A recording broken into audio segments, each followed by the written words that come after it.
नमस्कार दोस्तों, मैं राहुल। आप देख रहे हैं हॉन्टेड बुक। तो आगे बढ़ते हैं कहानी की ओर। ये कहानी अनीता जी के तरफ से आया है। ये कहानी अनीता जी का एक सच्ची घटना है। जब मैं 12th क्लास में पढ़ाई कर रही थी, मेरे घर से मार्केट की दूरी 5 किलोमीटर था। उसी रास्ते के बीच 1 किलोमीटर जंगल की रास्ता पड़ता था। उसी रास्ते में एक विशाल बरगद का पेड़ था। वहाँ पर आए दिन भूत प्रेत की घटनाएं घटती रहती थी और मुझे भी काफ़ी आते आते पढ़ाई करके लेट हो चुकी थी। मुझे भी थोड़ा थोड़ा डर लग रहा था।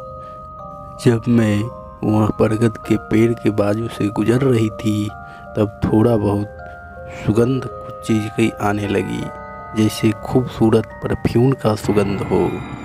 यह सब देखकर मैं साइकिल की रफ्तार और बढ़ा ली।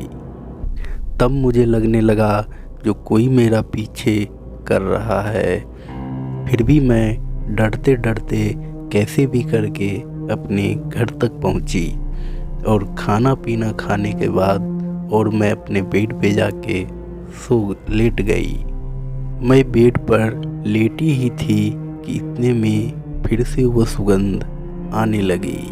मैं इस चीज़ पे गौर किया तो वो सुगंध और भी तेज हो गई और मेरे रूम में किसी और का होने का एहसास होने लगा, जैसे कोई मेरे रूम में मेरे अलावा कोई और भी है जो तेजी तेजी से सांस ले रहा हो, जिसकी आवाज़ मुझे क्लियर सुनाई दे रही थी।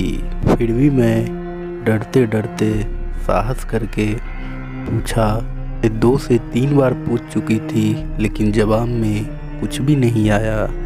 तभी परफ्यूम का सुगंध भी कम हो चुकी थी और मेरी आँख लग गई और मैं सो गई। जब मेरी अगली सुबह नींद खुली तो रात की घटी हुई घटना मुझे याद आने लगी। तो मैंने सोचा कोई बुरा सपना होगा। यह सोचकर मैं चुपचाप अपने काम धाम में लग गई। मेरे पूरे दिन बीतने के बाद फिर से रात हुई और मैं फिर से खाना पीना खाकर अपने बेड पर सोने चली गई। जब मैं सोई थी तो आधे रात में मेरी नींद खुली तो मुझे लगा जैसे मेरे बगल में कोई सोया हो।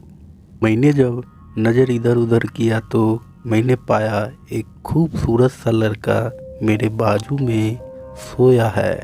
मैं तुरंत इधर ना देखा ना उधर, तुरंत उठकर बैठ गया और मैं बोला, कौन हो तुम? मेरे बोलते ही वो लड़का मुस्कुराने लगा और बोला, मैं तुम्हें बहुत पसंद करता हूँ। मैं बोली, मेरे रूम में तुम अंदर कैसे आए? अभी वो लड़का जवाब में देते हुए बोला, मैं तो कहीं भी आ जा सकता हूँ। इतने में मुझे गुस्सा आ गया और मैं ज़ोर से चिल्ला के बोली, अब्बी के अब्बी निकलो यहाँ से, मेरे रूम से। मुझे इतना बोलते ही उस लड़के का आंखों का रंग पूरा लाल हो गया, जैसे उसके आंखों से लहू आ रही हो और वो खूबसूरत सा चेहरा काला पड़ गया और देखते ही देखते थोड़ी देर में पूरा फेस, उसका चेहरा पूरा सड़ा गला दिखने लगा। देखते ही मैं डर से दरवाज़ा खोल के भागा अपने मम्मी पापा के ओर लाते हुए। इतने में मेरी मम्मी पापा का नींद खुल चुका था और दोनों मेरी तरफ ही भागे आए। जब मैंने अपनी मम्मी पापा को सारी घटनाएं बताई तो मेरे पापा जाकर देखे वहाँ पर तो मेरे रूम में कोई भी नहीं था। तो मैं उस रात मम्मी पापा के ही साथ सोई। जब अगली सुबह हुई तो मेरे पापा मम्मी एक पंडित जी के पास ले गए। वहाँ पे जब दिखाया गया तो पंडित जी बोले जो पूजा पाठ करना पड़ेगा और घर का बंधवाना पड़ेगा। पंडित जी बोले अगला पूर्णवासी के दिन मैं 24 घंटा का आपके घर में पूजा दूंगा। कि मेरे मम्मी पापा सब राजी हो गए और पूर्णवासी के दिन पूरे 24 घंटा पूजा हुई और पूरे घर बनवा दिया गया और मुझे पहनने के लिए एक ताबीज़ दिया गया, जो ताबीज़ अब तक मेरी रक्षा कर रही है। मैं बिल्कुल ही स्वस्थ हूँ। इस कहानी में इतना ही। मिलते हैं फिर एक सच्ची घटना के साथ। से ही सच्ची घटना की स्टोरी सुनने के लिए चैनल सब्सक्राइब जरूर कर ले, एक प्यारा सा कमेंट जरूर कर दे।